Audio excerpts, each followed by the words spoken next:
ఎడారిలో సెలయేర్లు. నవంబర్ 5వ తారీఖు. యెహోవాకు అసాధ్యమైనది ఏదైనా ఉన్నదా? ఆదికాండము 18వ అధ్యాయం 14వ వచనం.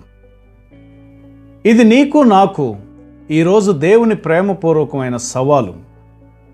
మన హృదయంలో ఉన్న ప్రియమైన, అత్యున్నతమైన, అత్యంత యోగ్యమైన కోరికను దేన్నైనా తలంచుకోమంటున్నాడు. అది మన కోసం కానీ, మనకు అయిన వాళ్ళ కోసం కానీ మనం మనసారా ఆశించింది. ఎంతో కాలంగా అది నెరవేరకపోతున్నందుకు దాని గురించి నిరాశపడిపోయి ఈ విషయం ఇంకా ఆలోచించడం మానేశామేమో.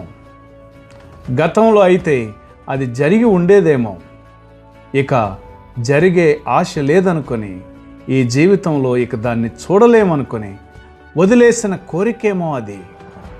అదే ఆ విషయమే మనకు ఇస్తానని దేవుడు తన సమ్మతిని తెలియజేసి ఉన్నట్లయితే అబ్రహాము శారాలకు సంతానంలాగా అది ఎంత అసంభవం అయినప్పటికీ, అది హాస్యాస్పదంగా అనిపించి మనకు నవ్వు వచ్చినప్పటికీ ఈ విషయాన్ని దేవుడు మన పట్ల అక్షరాలా జరిగించనున్నాడు.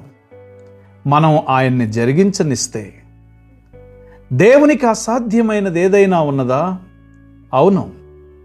మనం ఆయనలో విశ్వాసం ఉంచి ఆయన చిత్తాన్ని నెరవేరుస్తూ అసంభవమైన దానిని మన పక్షంగా చేయడానికి ఆయనతో సహకరిస్తే ఆయనకు అసాధ్యమైనది ఏదీ లేదు.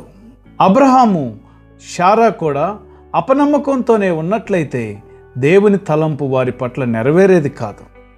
యెహోవాకు కష్టమనిపించేది ఒక్కటే, ఆయన ప్రేమను, శక్తిని మనం అదే పనిగా శంకిస్తూ మన పట్ల ఆయనకున్న ఉద్దేశాలను త్రోసిపుచ్చుతూ ఉండడమే.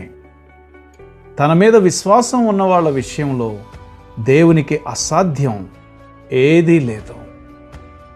శారా అబ్రహాముల వలె దేవుని మీద విశ్వాసం ఉంచి అసాధ్యమైన దానిని దేవుని చేత సుసాధ్యం చేసుకునే కృప దేవుడు మనకు అనుగ్రహించునుగాక. ఆమేన్.